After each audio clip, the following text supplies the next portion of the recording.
கை வந்து இறங்கியிருக்கு. நேற்று ஒரு லோடு வந்துச்சு.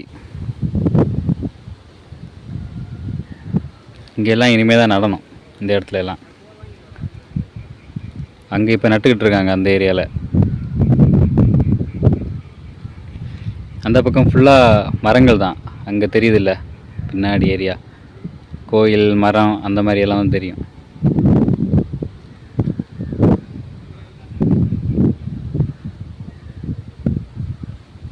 நம்ம நிற்கிறது கொஞ்சம் உயரமான ஏரியா, அதனால் அந்த கீழே இருக்க ஏரியாலாம் அழகாக தெரியும். இனி இந்த ஏரியாவில் நட வேண்டியது இருக்குது. அந்த பக்கம் அங்கே தெரிய ஏரியா தான் இனிமேல் தான் நடணும். இங்கே ஒரு குளம் இருக்குது, சின்ன ஒரு குளம்.